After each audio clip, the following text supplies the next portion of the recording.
provide the support at that time. I was a very young officer in... Chair, I want to get this clearly. I want to ask about the provincial administration. But you agree there were some things that were done by the provincial administration that gave the election that were conducted at that particular really a very bad name. Mr. Chairman, he has said actually that it depends on how he was told to do it.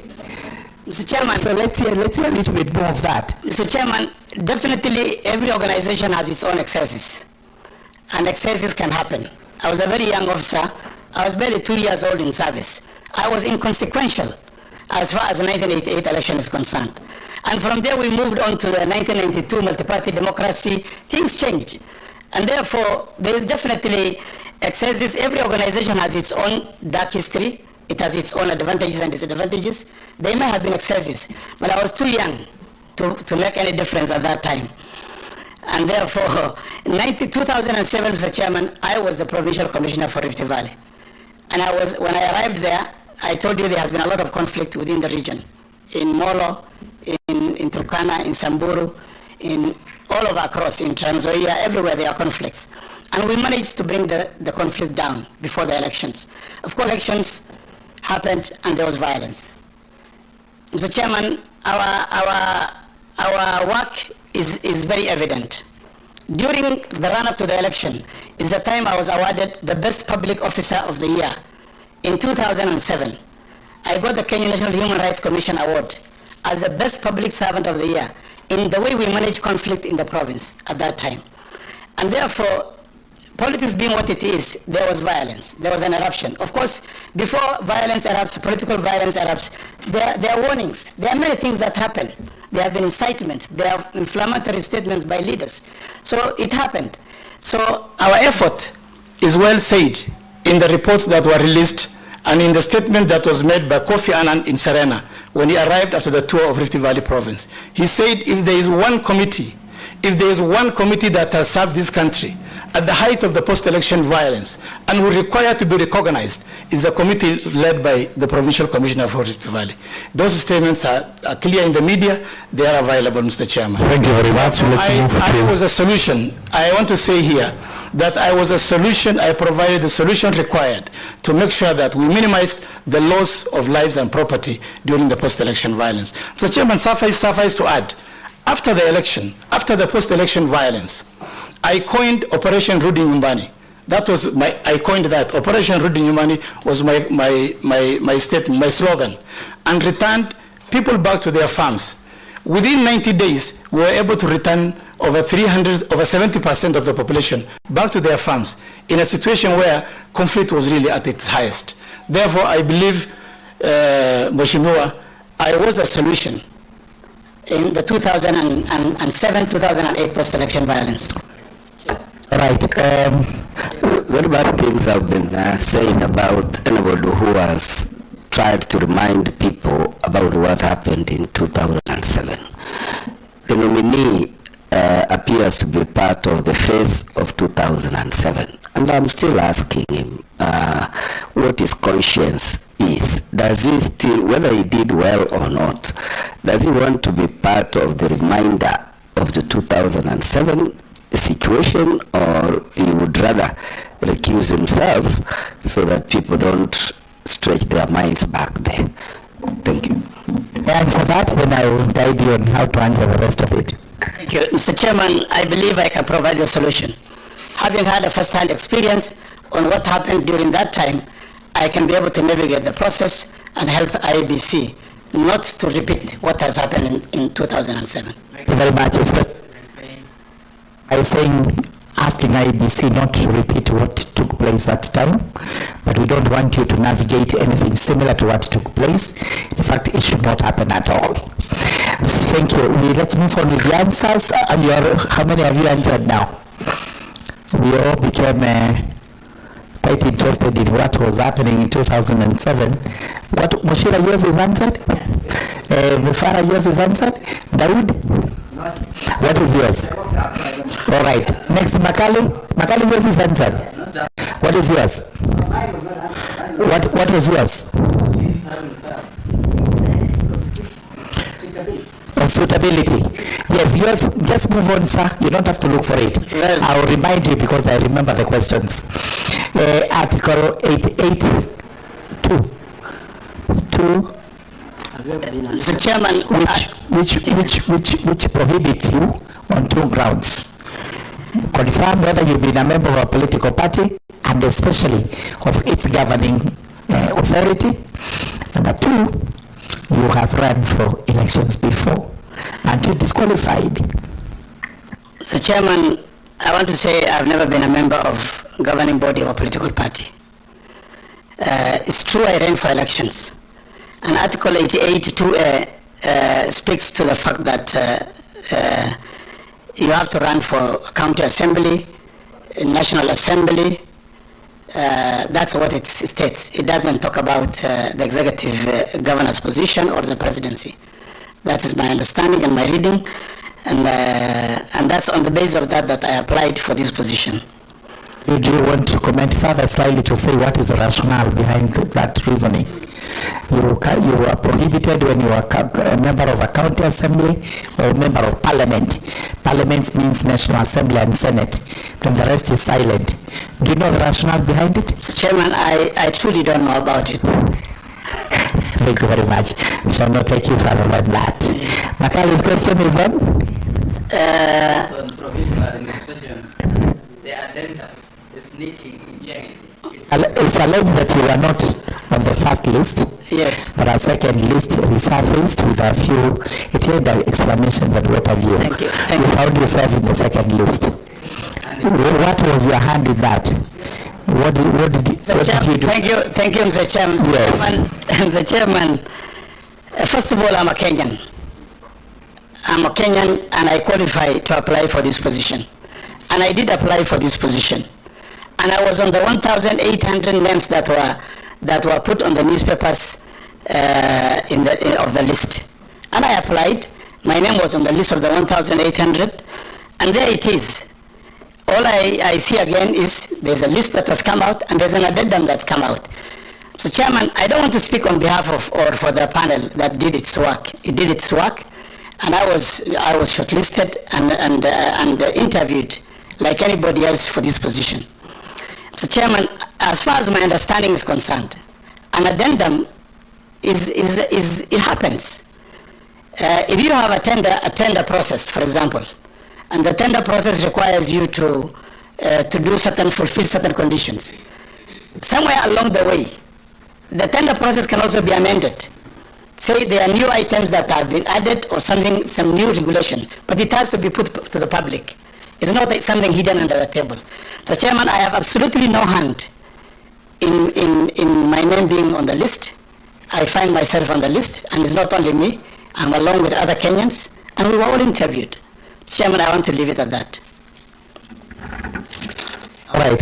Before I proceed, just for the sake of the consumers of IEBC, does he understand that his letter inclusion appears to be an afterthought?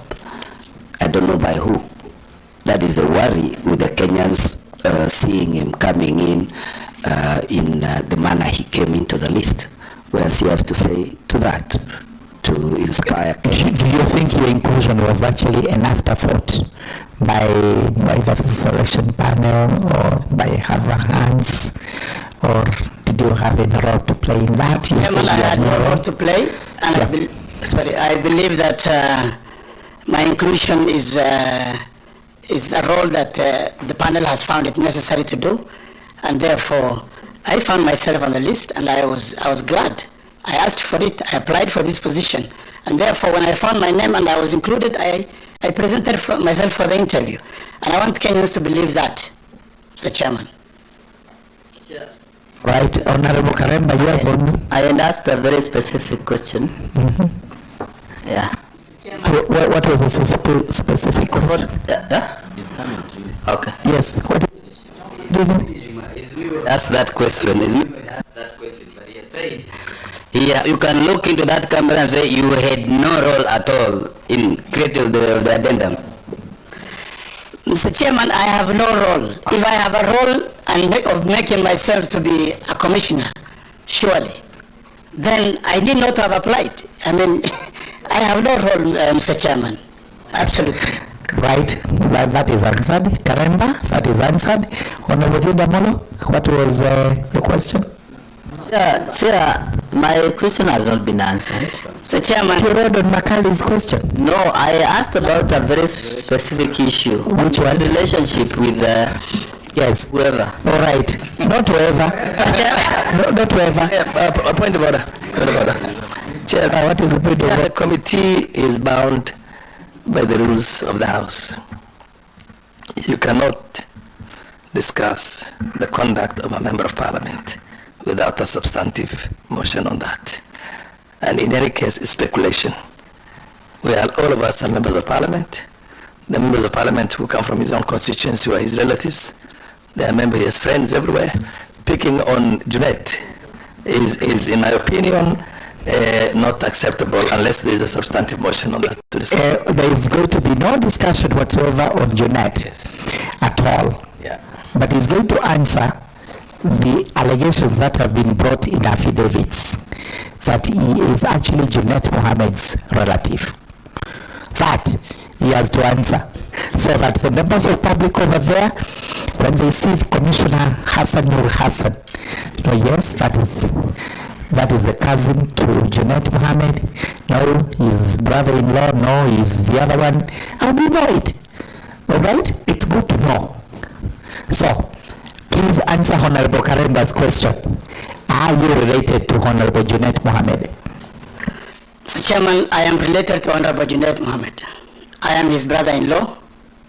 Mr. Chairman, as his brother-in-law, I existed long before Junet was born. But I am Junet's brother-in-law. Completely different. All right. I think that is answered, Karemba.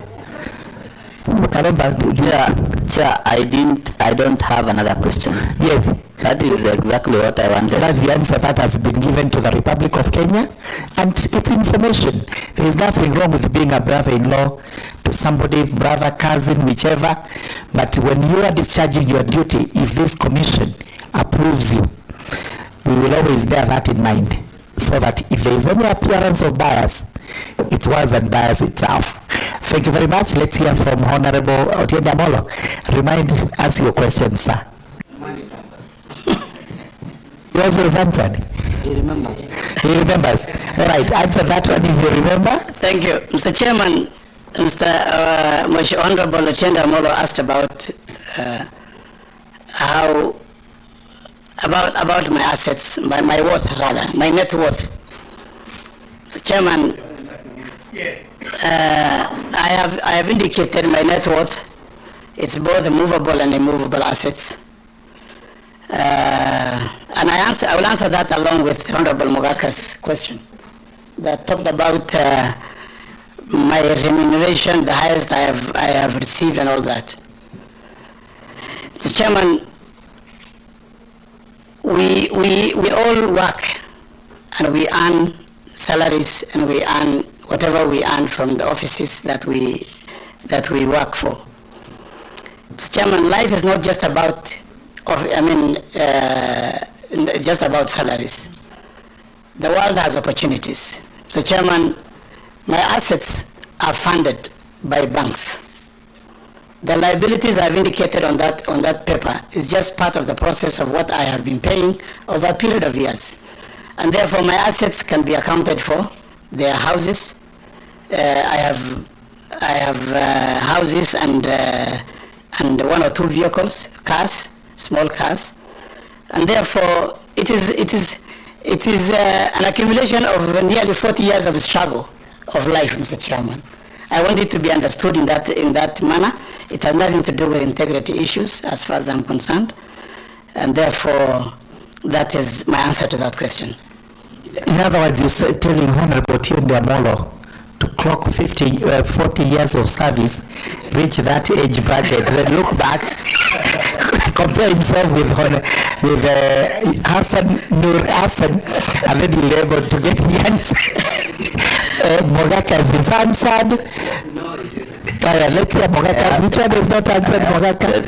Hold on shortly.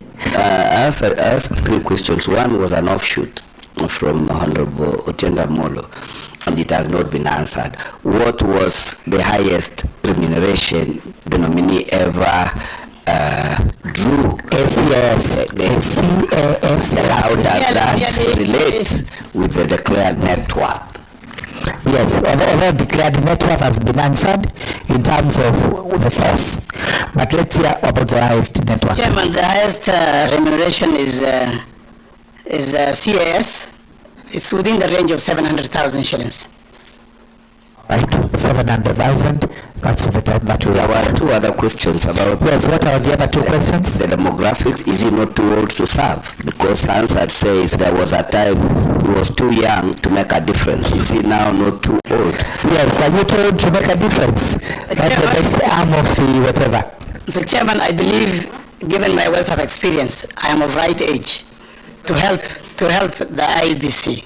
Thank you very much. That's a conviction. Mr. Chairman, I also want to add that the composition of the current selection of the commissioners who have been nominated has a very young person amongst them to guide us as and when we go off track as far as age issues are concerned.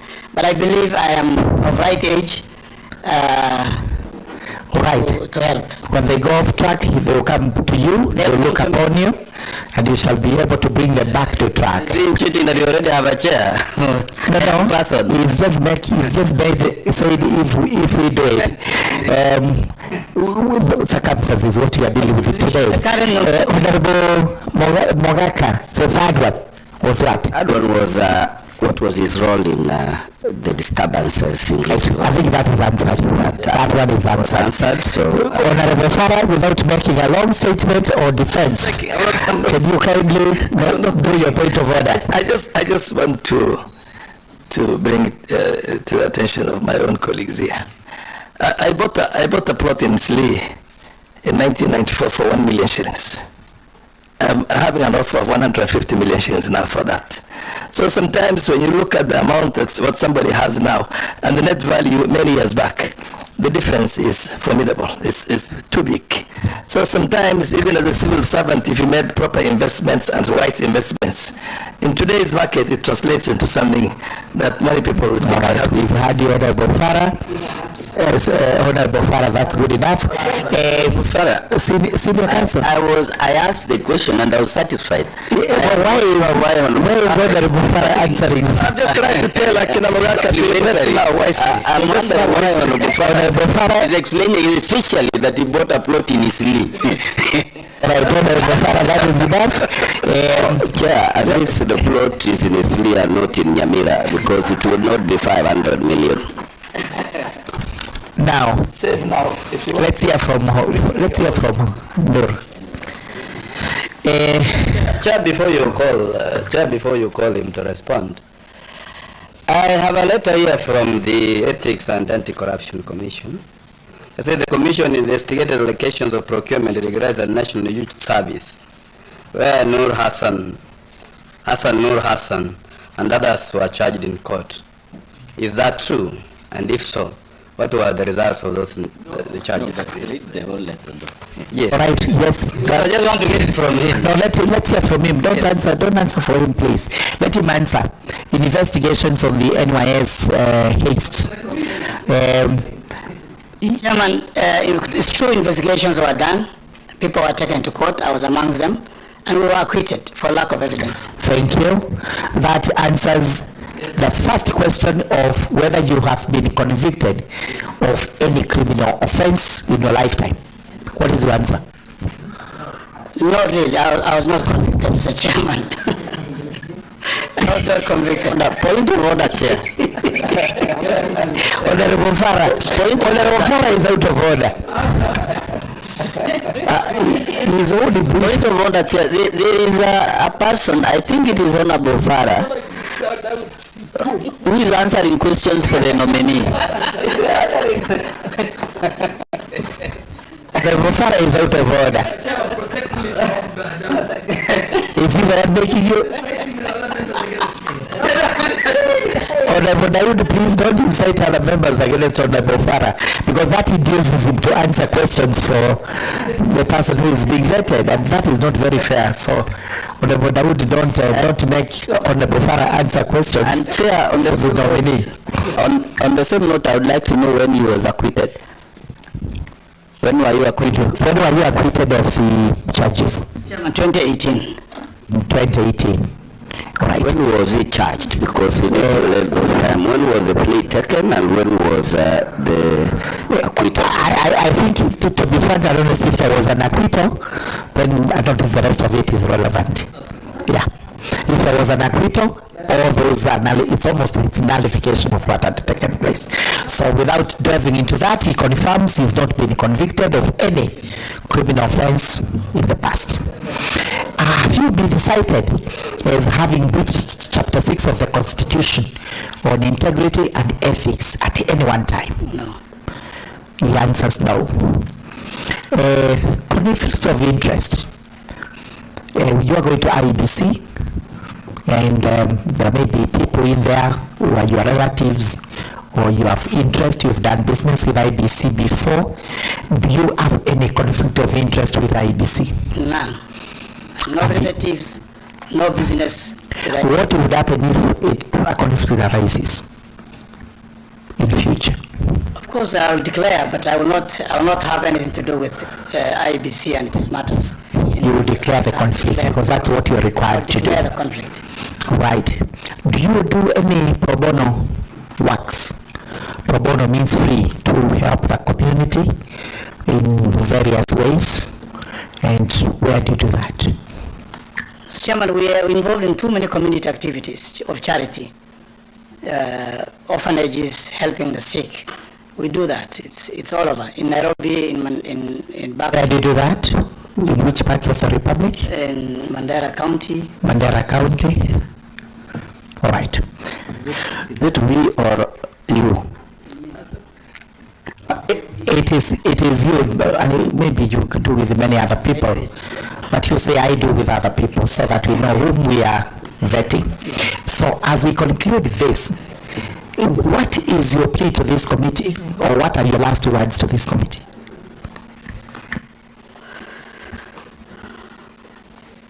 Mr. Chairman, my last word to the committee is to thank them sincerely for bravely putting questions that to me. Mr. Chairman, I believe that I bring on board what is required to navigate the electoral process of this country in the most peaceful manner. Having served and worked through whatever we have gone through the elections of this country, I think I can be able to provide the required support. Mr. Chairman, I want the committee to have faith in me, to have faith in my resolve. I can be able to stand firmly and say no when no is the answer. I will not be persuaded by anything against the law, and I promise that I will be able to do the best, to the best of my knowledge, and make sure that I put the country first in all my endeavor to run the electoral process if given the opportunity. Thank you, Mr. Chairman. Thank you very much, Mr. Noor. That concludes our discussion. We won't give you our decision now, and in fact, our decision is purely intermittent in between because we have to take it to the House. You'll be hearing from the House of Parliament, the National Assembly, as regards the decision with everything you've given to us. We will consider and we'll make a recommendation. Then the House will make a decision. Otherwise, thank you so much for the engagement this afternoon. You are discharged. Please return to him his original documents. And Sanjit Tams, you may usher him out. And if there is coffee, offer him a cup. Thank you. Thank you very much. Thank you.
You may take your seat kindly.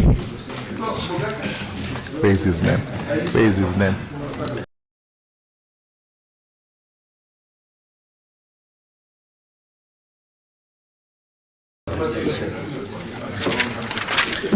All right.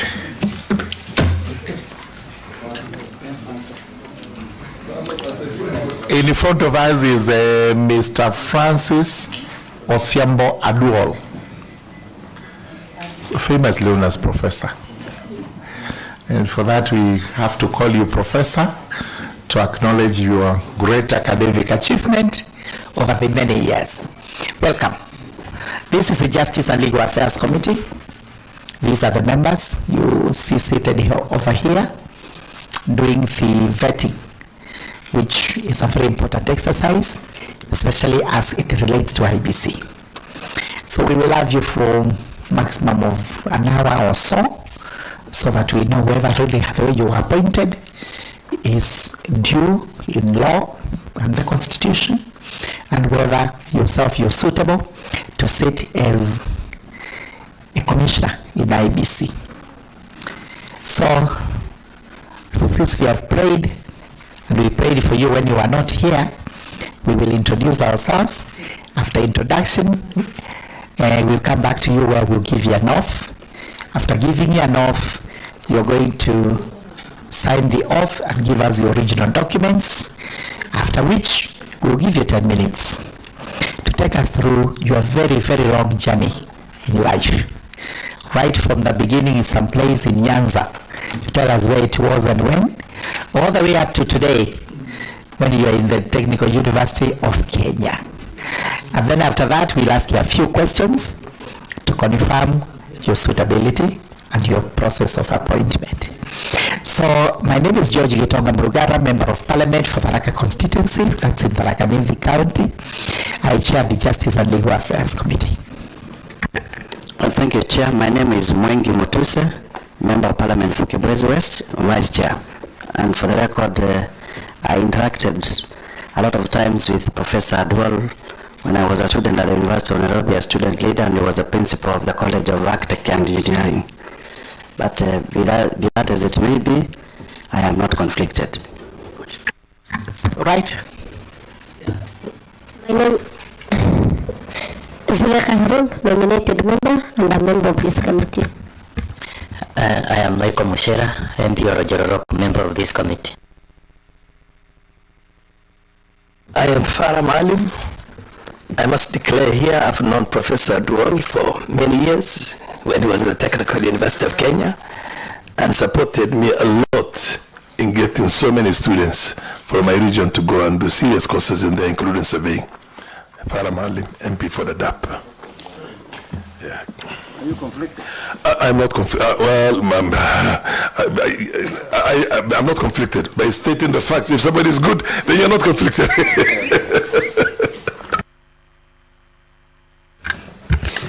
Adam Daud, Wajir East. John Makali, Member of Parliament for Kandoi Constituency, Bungoma County.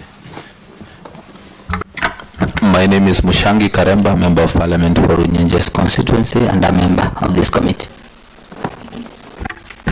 Otiende Molo, member for Ariada, and let me disclose that I know that Professor Aduol is from my neighboring constituency of Same, and we interacted with him a lot when we were writing the constitution on the question of boundaries and delimitation and counties. Thank you. Conflict? I am not conflicted.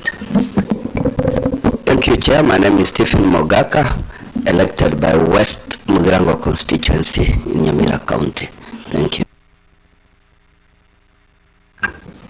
Thank you, Chair. My name is Peter Chameno. I'm Director of Departmental Committees, and with me are members of staff from the Justice and Legal Affairs Committee. Thank you. Thank you very much. Seme is the place of Dr. Nyikal, Chairman have. That's Professor Aduol. Shows how to produce professors and doctors. Thank you. Sergeant Adams, please give him the oath.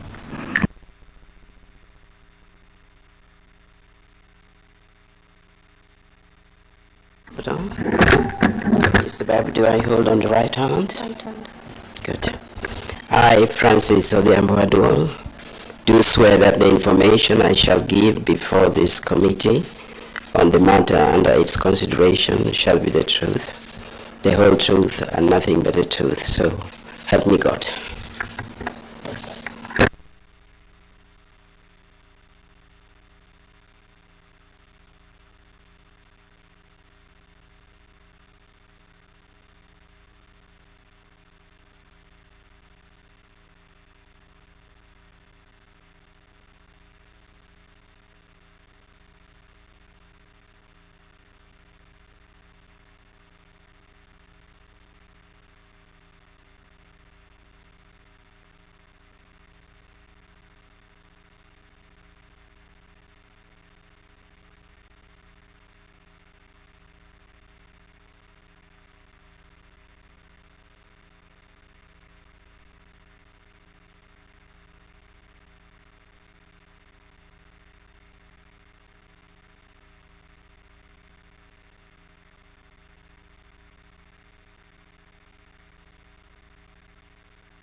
Right, Professor.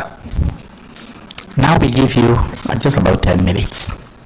Can you walk us through the journey of your life, right from some place in Seme to this great city of Nairobi, and today to this seat? They must be extremely interesting, and one which I think our young people should be listening to as to what a human being can achieve. Start, Professor. Thank you very much, Chair. First of all, I would like to express my special appreciation to our President, His Excellency Dr. Ruto, for finding it fit to nominate me to come and appear before yourselves with a hope that I can be eventually appointed to be a commissioner in IEBC. Chairman, I also would like to thank you for even convening this committee to come and listen to me on this special day of Saturday.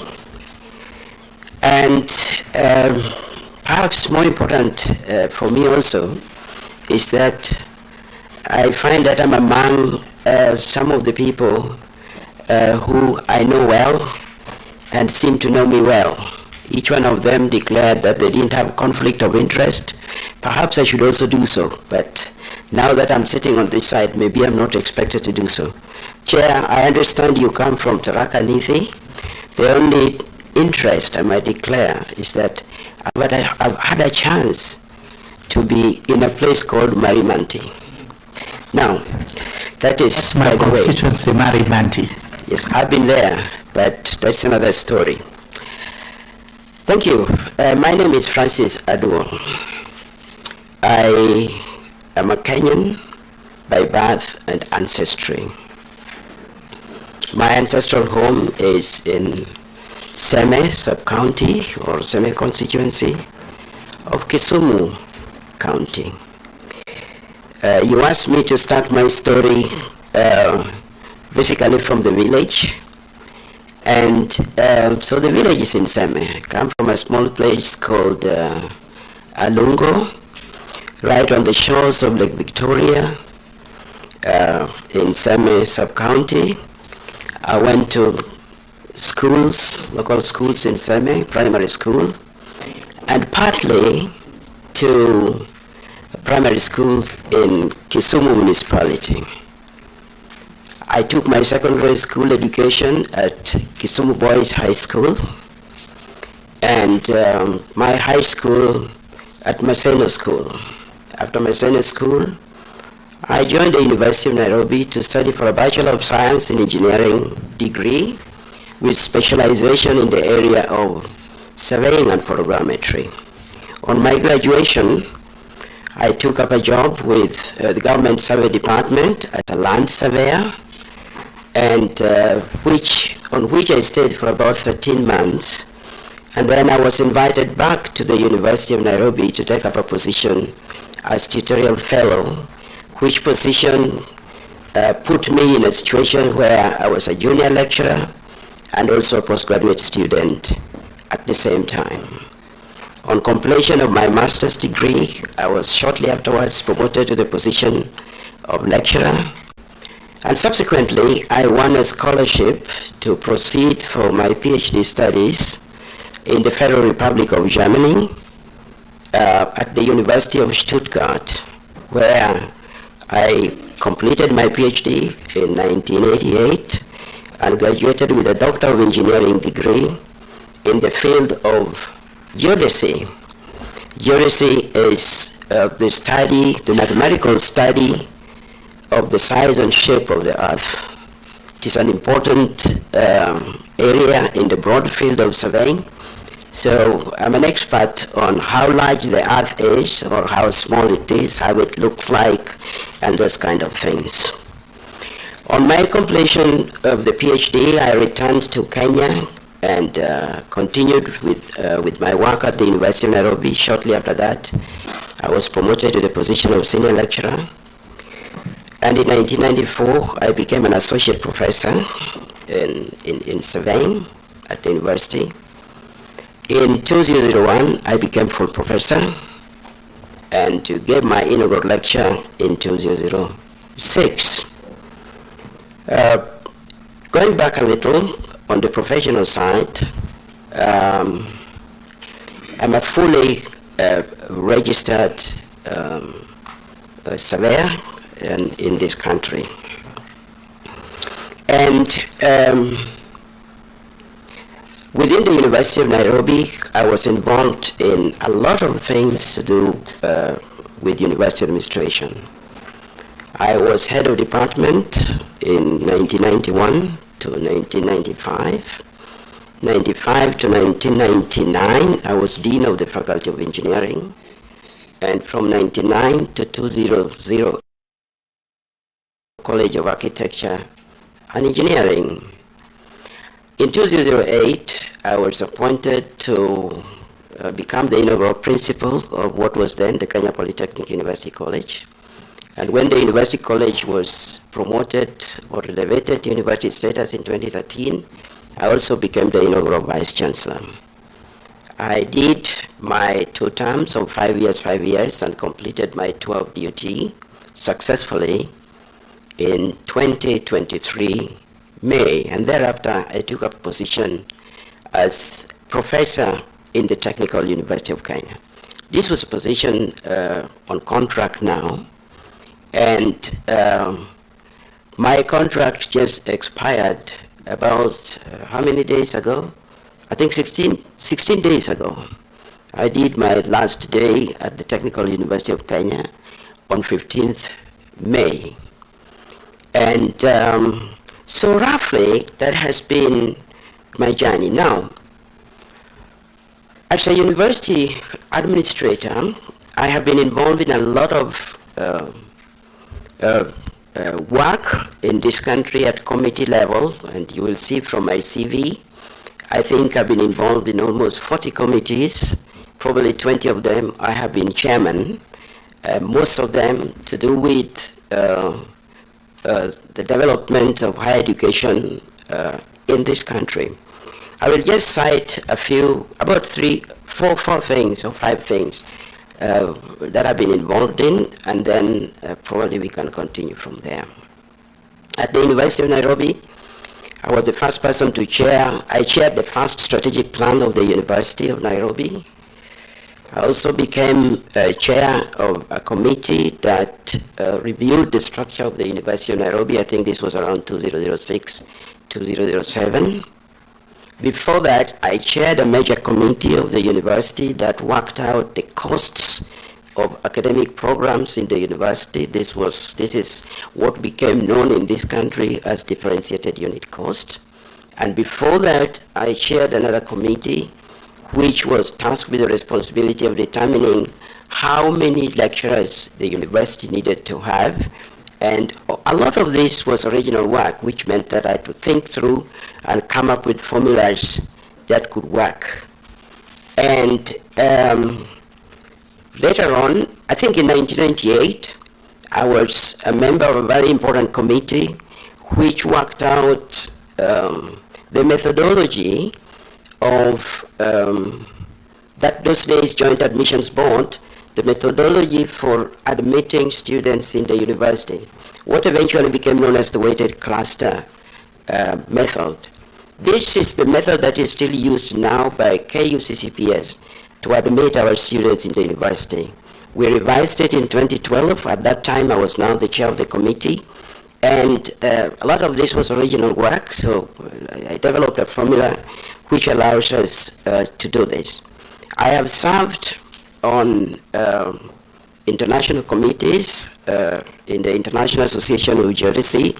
At one stage, I was a member of the subcommittee dealing with statistics and computations.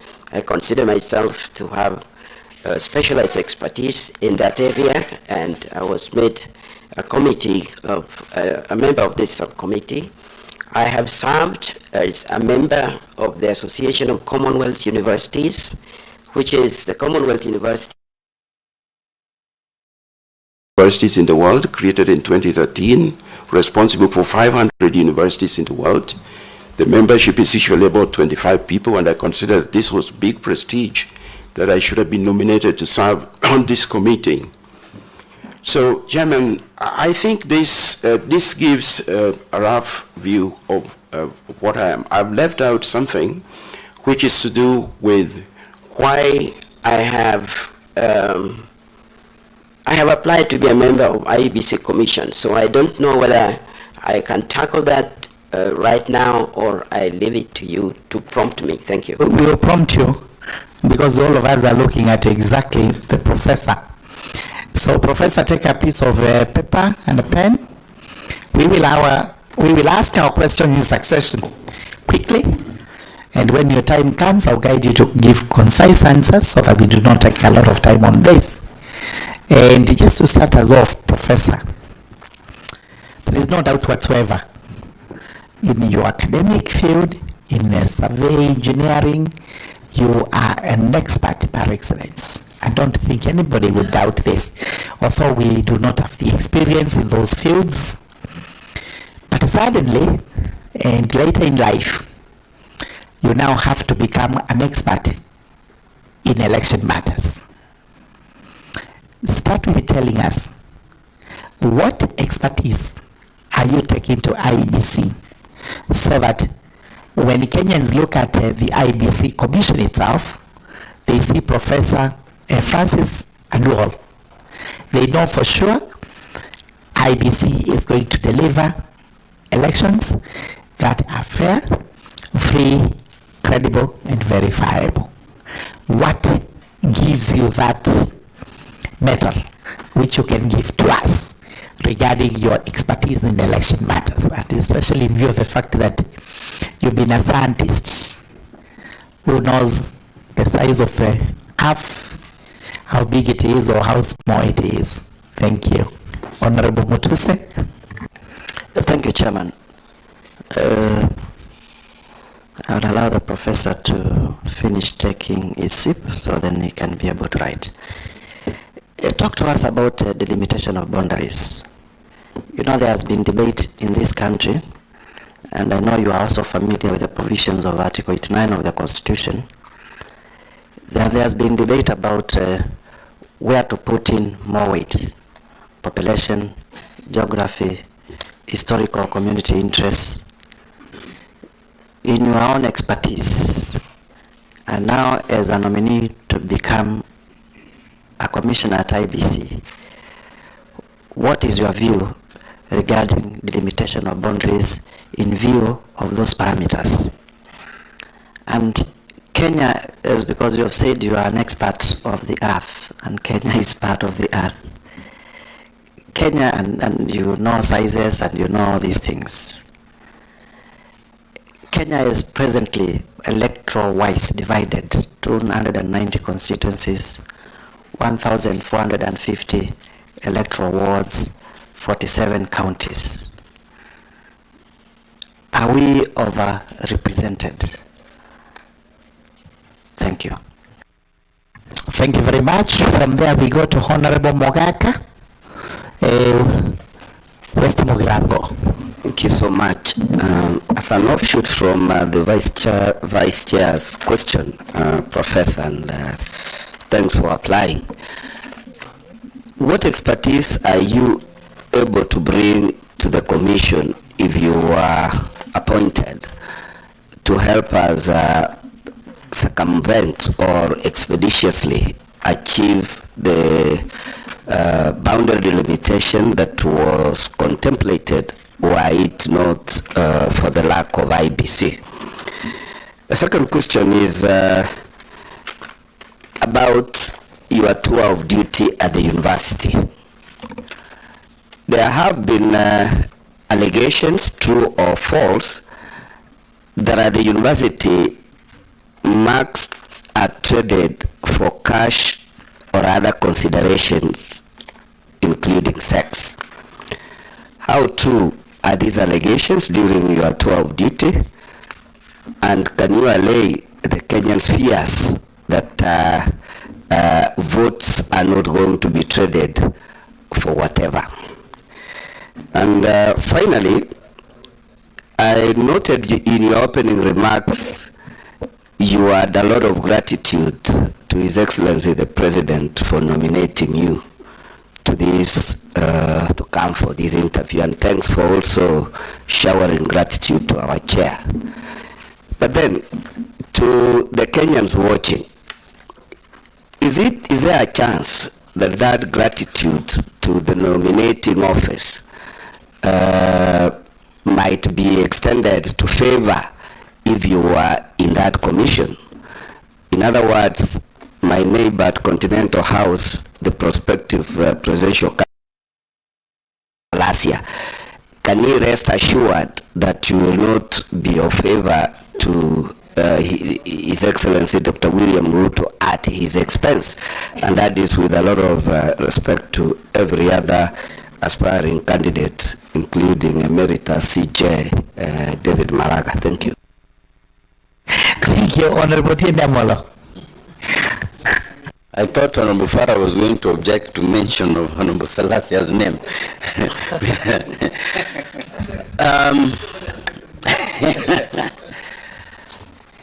Why would a professor of geospatial science and engineering want to be a commissioner at IEBC? Thank you. Honorable Kalemba. Now, Chair, IEBC is an entity associated with huge pending bills, and mostly after elections. I would like to ask the professor, what is his relationship with pending bills, and especially while at the Technical University of Kenya? All right, Honorable Makalim. John. First is to allow the professor a 45-page CV. I think I'm impressed. But Professor, I think you are involved in largely in the Independent Boundaries Review Commission that was chaired by the late Ligale in the limitation of boundaries. And I have seen from the folders you actually played a critical role in the delimitation of boundaries at the first time. After that report created hue and cry. There was a series of litigation that went to courts over that report. In fact, some people still cry up to now because of that report. We are yet to do another delimitation of boundaries. What are the lessons learned from that from the work which you did, which if given a chance now by going to the commission, you will do differently and not do it the same way you did the other time, that will not generate a lot of litigation that generated at that time by that report? What is the lessons learned from that report? Thank you. Honorable Dawood of Wajir East. Chair, my questions has been asked by my colleague from Yamir. Thank you very much. Honorable Farah from Dadaab, Garissa. Professor, I see the CV and I see how much your services are required in the delimitation of boundaries in the future, because that expertise is one thing that I believe is in very short supply in this country.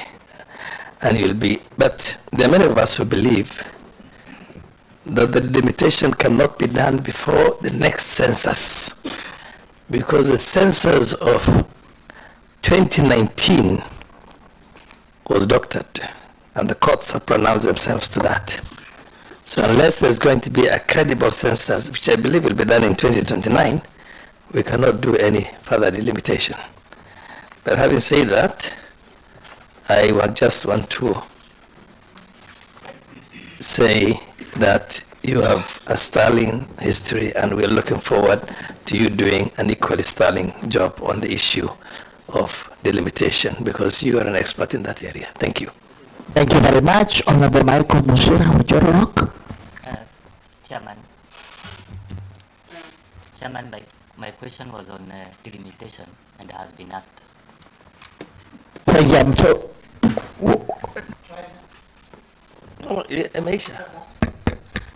Chairman, I put up mine. Okay. My question was on delimitation of boundaries and has been asked. Thank you very much, Honorable Zaleha. Thank you, Chairman. My question was also on delimitation, but I will also add one more on issues of technology. I believe many of the challenges we have with the electoral process in this country is about the systems and how we vote. There are many countries that have more population than us, and elections are always smoother and better. What do you think we can do better in the next general election so that we avoid the challenges of election malpractices and a lot of delays and many resources? I was thinking, if we've trusted our information with banks and everyone else, why not with the IEBC? Why can't we just have a mobile phone or a simple number to dial, and then you can vote from the comfort of your bed? Thank you. Right. Professor. Now, some of the questions are intertwined, so you're able to marry question number one with many of them so that your expertise comes out straight away without repetition. Thank you. Thank you, Chair. I will try to go in the order the questions came, and where I find that there is a repetition, probably I'll jump over it. Chair, I'm bringing to IEBC expertise, dedicated expertise in two dimensions. At a very basic level, I'm bringing in expertise in boundary delimitation because it fits in very well with my area of specialization as an expert in surveying and geospatial sciences. And that this is something I've done before. As has been alluded to here, I was very much involved in the work that brought forth the 290 constituencies that we have today. And I believe that I'm in a position to add great value in that respect. And given that one of the biggest challenges we are facing just now is how to carry out boundary delimitation as we approach the next elections. Secondly, in a much broader sense, my field of surveying and geospatial sciences is a powerful, carries within it powerful tools today that are being used in modern elections everywhere in the world. And I've mentioned elsewhere, the technology of digital cartography. You cannot carry out any elections without maps. That has been there before. The difference is that today it is digital, so that you can be able to see your maps on the screen as elections are going on. This falls within my area of expertise. The technology of remote sensing. Remote sensing today gives us maps which are produced directly from images taken by satellites in space. Most of us here will be familiar with Google Maps.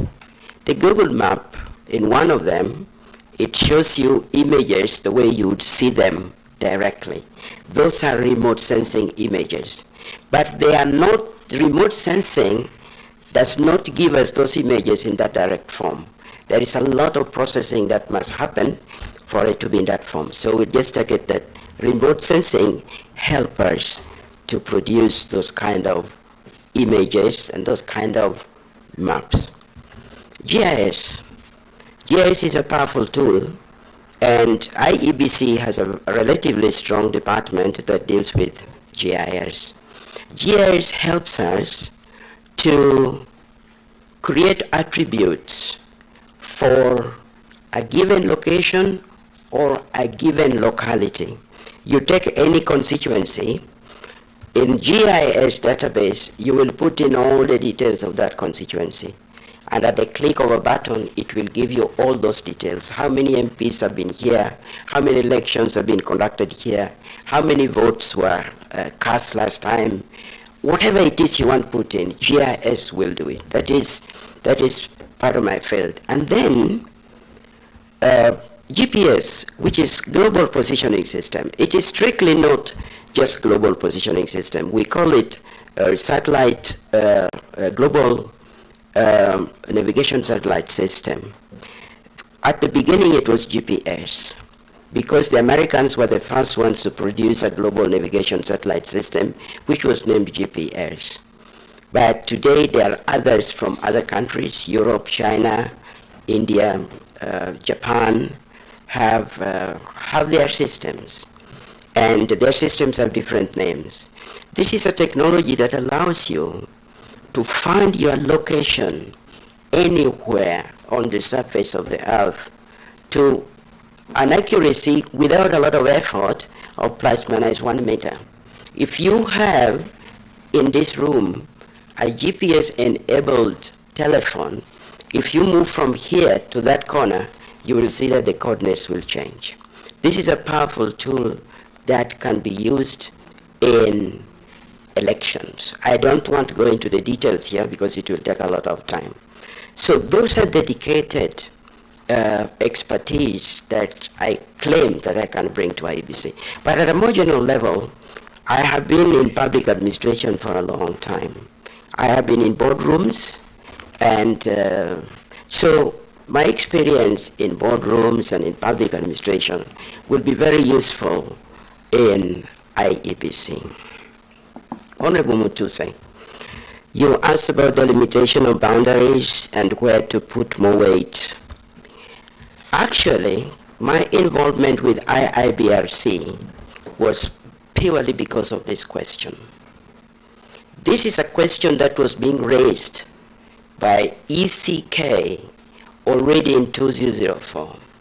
And I was involved with ECK in 2004 when they were raising this question. That is how my involvement with boundary delimitation started. That they brought a commissioner to myself at the university, as believing I was an expert in this area, to ask, how can we do this? And I had never thought about this as a problem because it is not a specific problem in my field. There are so many other problems.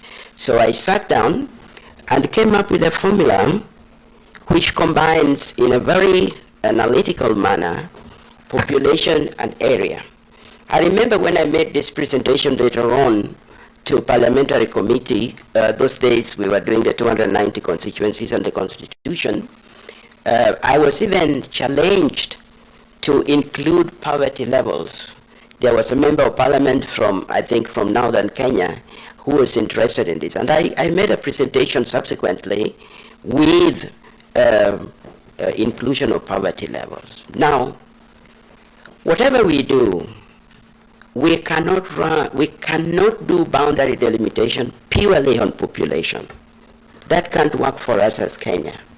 And I always give this example. If you do pure population, Nairobi with its 4.7 million people today, or about 5 million, you will end up with about 30, 40 constituencies. Is that what we want for Nairobi? And at the same time, Northeastern might end up with 3 constituencies. Is that what we want? If you flip it onto the other side and you say we are going to do area, Nairobi cannot be a constituency if you do area alone. And Northeastern might end up with 50 constituencies. Is that what we want? No. So you have to come up with a compromise and have a formula which does this, Honorable. Kenya has 290 constituencies and 1450 wards. Are we overrepresented? This is a relative question. It depends on what we want to achieve. If you ask me today, and I was doing this thing, I will tell you as follows. We can have less than 290. We can stay with 290, which I think is a very bad option, to stay with 290. Or we can go to more than 290. I'll tell you why 290 will be a problem if we stay with it. The current distribution of constituencies in Kenya is based on the first attempt that created the 290 constituencies. When this work was done, it was known that it was never going to be the final piece of work. It was not complete. We were working within a constraint of time, and it was important to deliver results. There was a lot of argument about what was going on. So people agreed that we should do 290 constituencies. And the 290 constituencies was based on a simple arithmetic. 40 million Kenyans divided by 28.8 million Kenyans, which is what we had when we did 210 constituencies, multiplied by 210, you get 291. And then the MP said, hurrah, we shall have 290 constituency. This was based on a presentation I made in Naivasha to the Committee of Parliament. But the problem came in on how you now distributed this 290. The major constraint was here. There were certain constituencies that were already too small, and they needed to be retained. When you retain those small constituencies, the converse is that there are certain constituencies that should have been smaller, which now ended up being very big. I have given this example before. Which is the smallest constituency in Kenya? Lamu East, 18,000 people. This is according to the 290 when it was done in 2012, not today. So I'm quoting the 2012 figures because that is what we have as complete. Which is the biggest constituency in Kenya in terms of population? Mandera South, at 247,000 people. So you see this variation from 18,000 in Lamu East to 247. If you are fair to yourself, Mandera South should be divided into 2. And Lamu East should not exist. And yet, we had to retain that. So today... Chair, excuse me, Chair. Are you talking of 260-something thousand people or voters? People, human beings. Say 247,000 people for... In 2012. For Mandera South. With respect to the 290 constituencies at 2012, based on the 2009 census. For a fact, Kandu is larger than that. Did it have over 247? Honorable Chairman, I am talking about based on 2009. Today, the demographics have changed based on 2019. And I know how Kandui looks like. I know. And if we had time to discuss this a little later, I can tell you what. So, the situation therefore is, if you are going to sort out this problem, you may have to have more constituencies. Otherwise, you will have to kill others. And I don't know which member of parliament is going to sit in parliament allow their constituency to be killed, and then go to the constituents and tell them that what I have brought you back for the 5 years you put me in is no constituency. So that's a problem. So I have answered your question without answering it directly. You have answered most of the questions actually now. Let's move on kindly. What expertise to achieve delimitation, I have said. Answered. And somebody said tour of duty, somebody talked about sex for max, and whether we can be able to, or we might be able to translate this to IEBC. This is a two-part question, Honorable. What's that one? Sex for max. I left university system, and I can claim this as a veteran administrator. I think I've seen a lot in the university system, and I can confirm that during my tenure, there are cases we dealt with where students were given marks for reasons that were not academic, and we dealt with them. Let me put it that way. Whether you can translate that to IEBC, in other words, because you are talking in a rhetoric manner, I will say this from my perspective. Why should I do that? I've not been able to do it when I was in the university, where I've spent so many years. So why should I go to IEBC at this time in my life and age to try to do this? So what I'm trying to tell you is, if I were in the IEBC board, that kind of thing will not happen in my presence, and I will not support it. And you said I've extended gratitude to the president, so will I favor him? I would like to say this. A commissioner in IBC is being hired to go and do professional work. You're expected to behave professionally. You're expected to behave with integrity. And incidentally, there is a code of ethics that you must sign as you start work. This, and I think there are two of them. There is public officers, and there is a special code of ethics as provided for in the IEBC Act. Once you sign that, and you have done that, and you have lifted the Bible like I did. I am a Christian, and I believe that the Bible, as a power, by the way, I've just lifted the Bible here because this is Parliament, but as a Christian, I'm not expected to swear by the Bible, strictly speaking, because you are already a Christian and it is taken for granted. Now, how do you lift the Bible, sign a code of conduct, and then you start doing things like this? What's wrong with you? So, I won't do it. I won't do it. So, I'm extending gratitude to my president.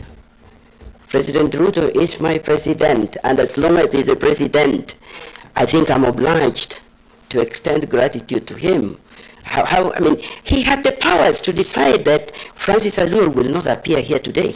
He had the powers for whatever reason. Thank you. Now, Honorable Tiende Molo, why would a professor... My question is already answered. Already answered. Thank you, sir. Honorable Kalemba, IEBC, what is the relationship with pending bills? I thought, Honorable Kalemba, am I right, Honorable Kalemba? Kalemba. With an R. Thank you, sir. I don't know how, what it means. I don't know whether you are talking about pending bills at IBC or pending bills from where they are coming from. I'm trying to inquire how good were you at managing pending bills at the university? Thank you, sir. Thank you, sir. Chair, the pending bills has been a phenomenon in the university system for a very long time. Already in the mid-90s, when we were at the University of Nairobi, we had pending bills, and many people may not know.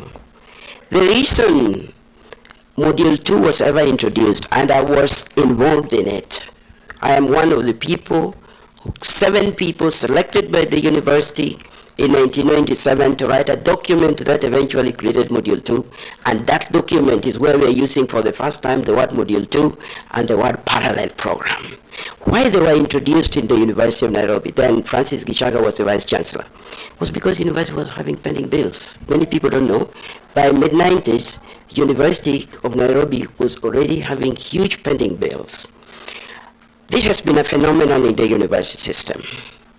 And universities have tried to deal with it in the kind of ways that, like Module 2. But in my tenure, therefore, at the Technical University of Kenya, we had pending bills, and I left pending bills at the university. It has got to do with the way the government funds universities. And honorable members, as long as we don't have a proper funding formula for universities, the universities are going to have pending bills. If you look in the records in this house, you will find several times when we as vice chancellors, and around 2016 to 2019, I was the chairman of the vice chancellors committee, and I headed vice chancellors to come to parliament just to talk about the fact that universities are not properly funded and we're accumulating pending bills. I have been in this very chamber talking about this issue. So I left pending bills, yes, but it has got to do with the fact that we don't have a proper funding formula for universities. Just before you proceed from there, there are murmurs in the streets that you are the one behind the new funding, university funding model formula. Is it true? Thank you, sir. Actually, those should not be murmurs. Those should be compliment. Because I am the person behind the differentiated unit cost. I have a thick document here I came with today where we did this work for the first time in 2005. This document is dated 2004, presented to the University of Nairobi, and it is titled Unit Cost for Tuition and Student Welfare Services, Chairman Francis Aduo.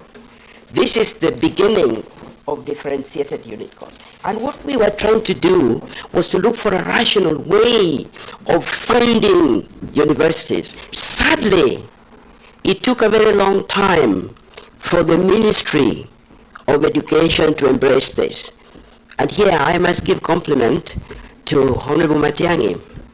When he was chairman, when he was the Minister for Education, Cabinet Secretary for Education, he is the one who had the courage to implement the differentiated unit cost, in spite of the fact that we had put it in the law in 2012. I was also a member of the committee that did the Universities Act in 2012, and we put DUC in there. So it is not like, why should people murmur about it? Because murmuring is like, it is something negative. It was a good thing. The only thing is, we have failed as Kenyans to implement this properly.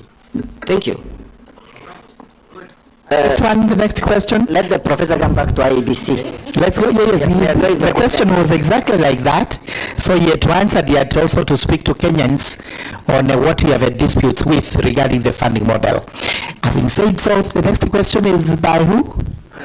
Makali, which was the next question? I still have a number of questions. They don't have to repeat them. I can respond directly because thank you very much. Thank you. The next question was by, you were involved with IEBC, Legal Commission, etc. So many people went to court. I think I've alluded to that. One of the reasons many people went to court are people who expected their constituencies to be divided. And it was not possible to do so because the number was capped at 290. You have about 30 constituencies which are too small to make a constituency, and you cannot kill them, so you have to make others too large. It is not like the people who did this work didn't know that there was a problem. Today, if we are doing this work, these are some of the things we need to rectify. Next, Honorable Farah, that the delimitation cannot be done before 2029. This is something I've thought through. Chairman, there are, with the delimitation of boundaries, there are three important issues that we must address if we are going to do it. First, the time time for doing this expired in March 2024. Parliament will have to open that up to make it possible. And that takes us to the Constitution. Point number one. I'm rushing over this. Point number two. Let us say we started it today. We started it today. My estimation is this work at best should take 12 months. And yet we are required to complete the limitation with 12 months to go. So if we started today, and 12 months to go is end of July. So if we started today and everything was okay, we can manage.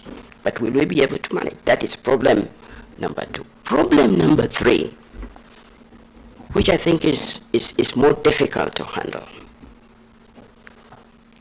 The court in January pronounced itself on census results for 3 counties of Mandera, Wajir, and Garissa, and put them aside. Honorable members, as we sit now, Kenya has no total population that you can talk about because there are 3 counties whose populations are not there. So how do you get a total population? The 47.56 that we have is based on 2019, but part of it has been taken away. That is a problem. Now, if you are going to do boundary delimitation, the first thing you must have is the total population of Kenya.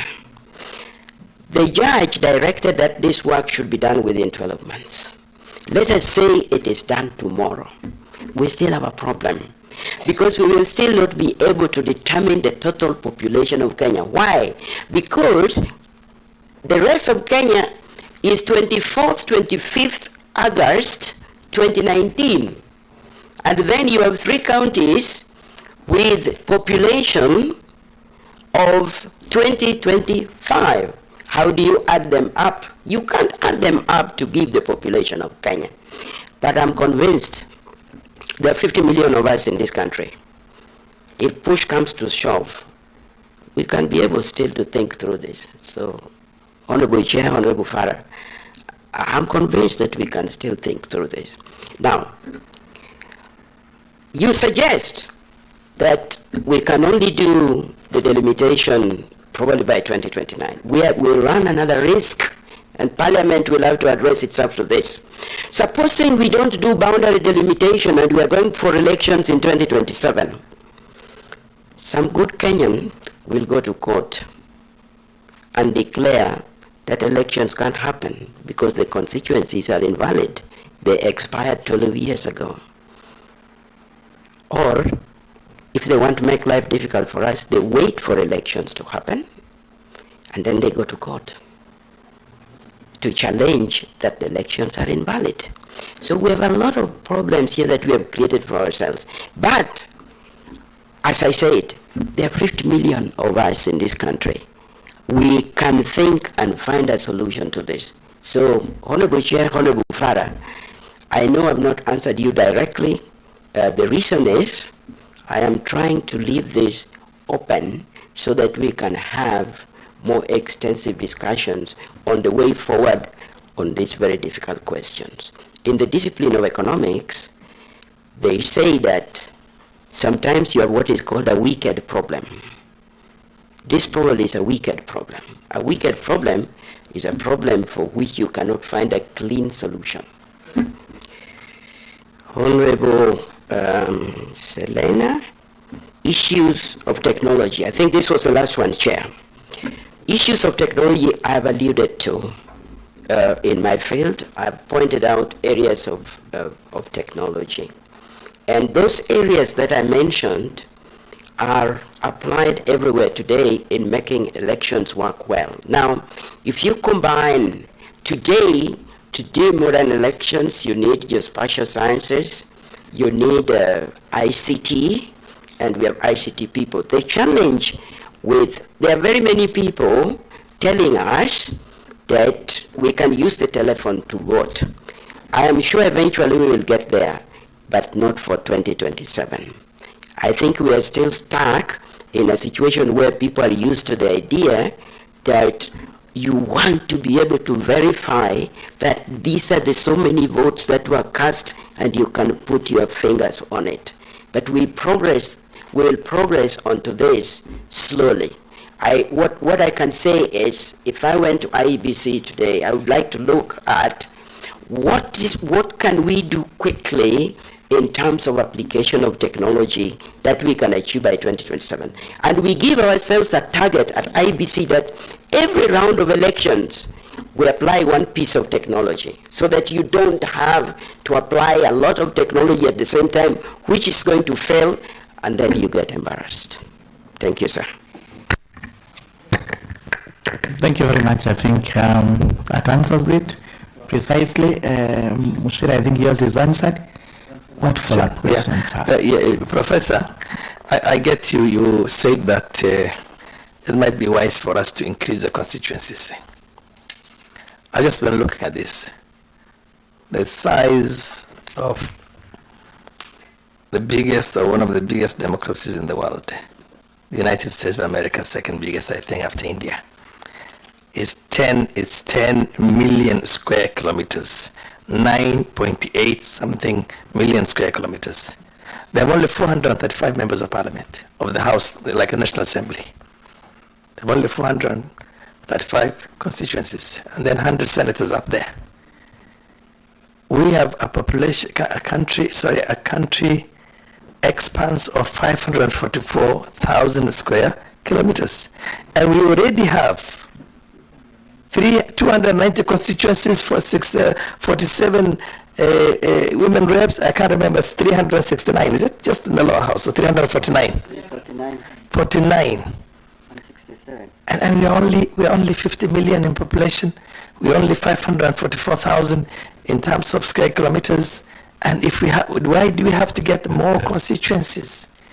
If you make a comparison with India, the biggest democracy, population, land expanse, and vis-a-vis Kenya, it's crazy. We should have even less than 200 seats constituencies in Kenya. So is it not time for us to rationalize this, instead of just going on this wild goose chase of trying to appease everybody by adding some more constituencies? It's not working. Thank you, Honorable Farah. I think he was able to answer that by saying which member of parliament will walk into parliament as an elected member, and within the period of 5 years he walks back to say, I'm sorry, even the seat I had is now scrapped. So we have a problem in our hands, and let's not give Professor that one. I think it's really the members of parliament to ponder over it. Professor, let's look at a few routine questions. Sorry, I cannot find them. They're here.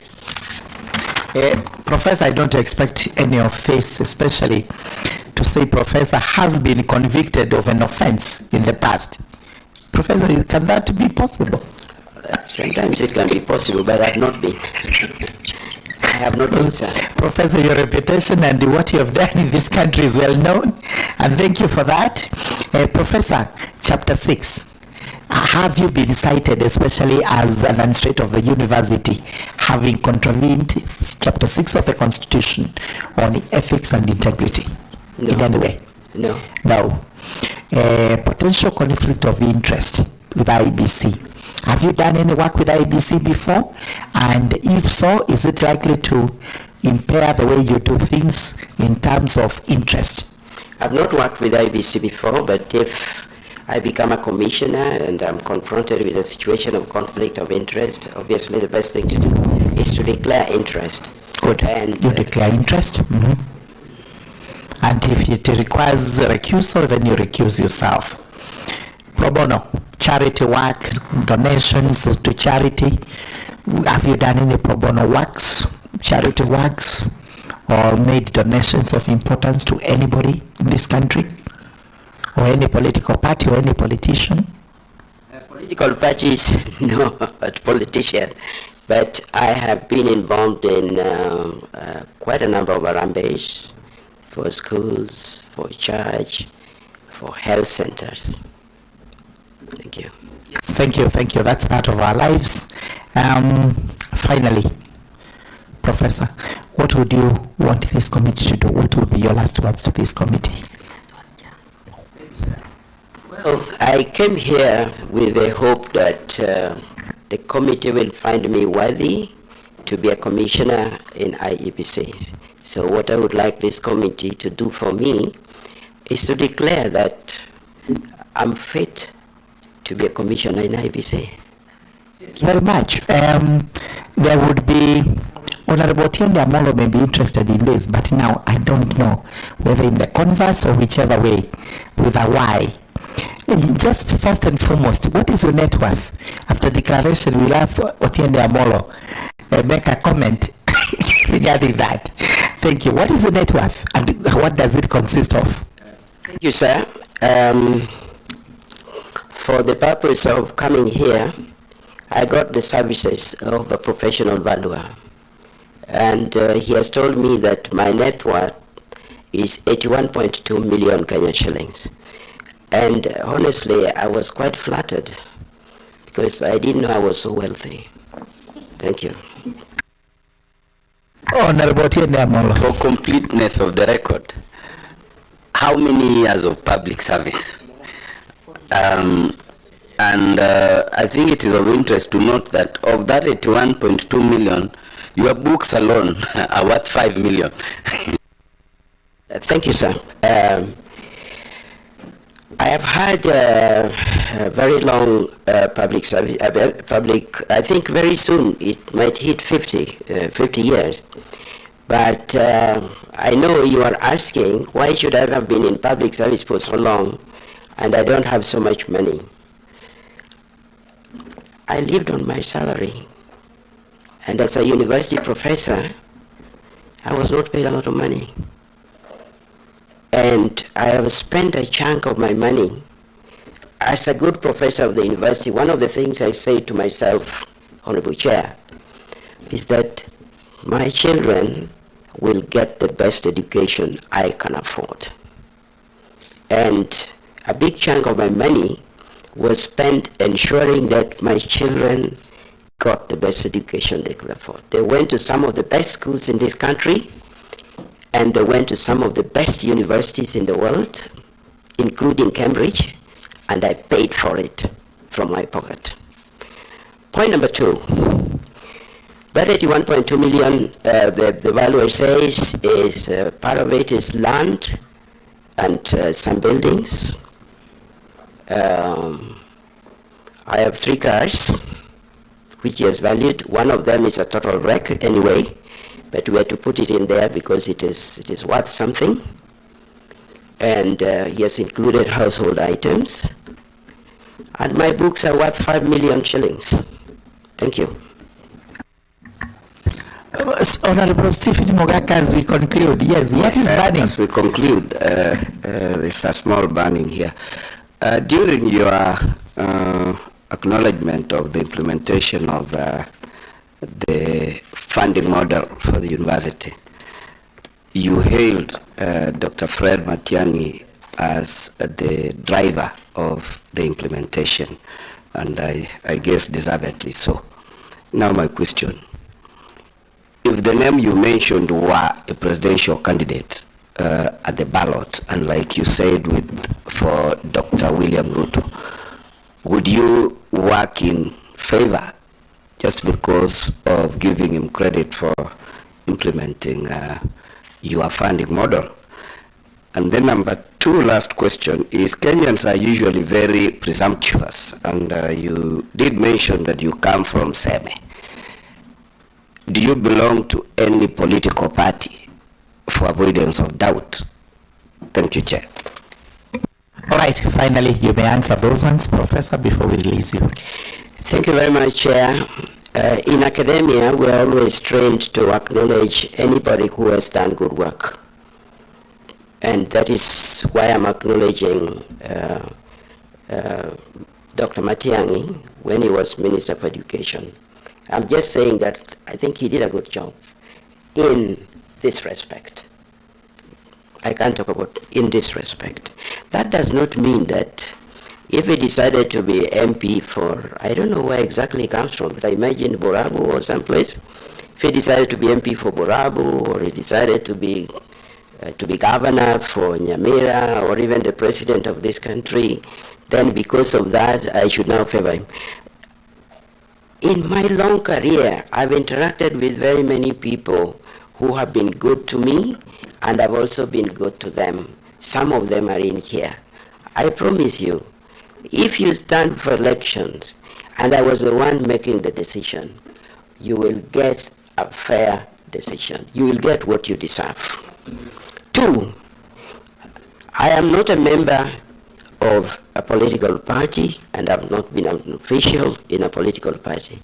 But there is a small twist.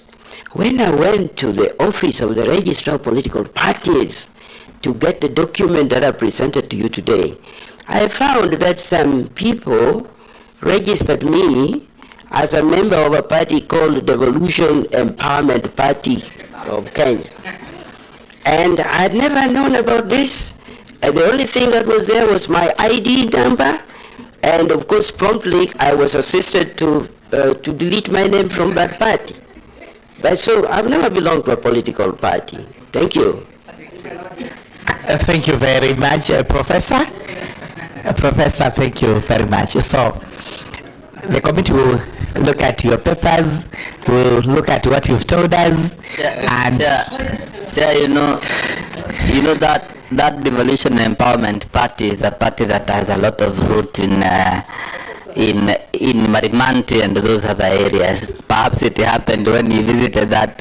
Yes, that may be so. Yeah, that it has its members. Let me not make a comment on that one, but I'm 100% Professor resigned from it immediately because it was not his wish to be there, or you remained to be a member. Professor, did you remain a member when you discovered this, or you resigned? No. I deleted myself immediately. I don't even know the party. I deleted myself immediately. He deleted himself immediately, so that he is now party free. Thank you very much, Professor. We'll release you, and you'll be hearing from the House of National Assembly when we take our recommendation to them. Thank you, sir. I would like to underline that you have been nice to me. Thank you very much. It felt like a lecture room. Yes, it was very good, Professor. We were just mesmerized as you told us about all those matters. Absolutely mesmerized. Thank you.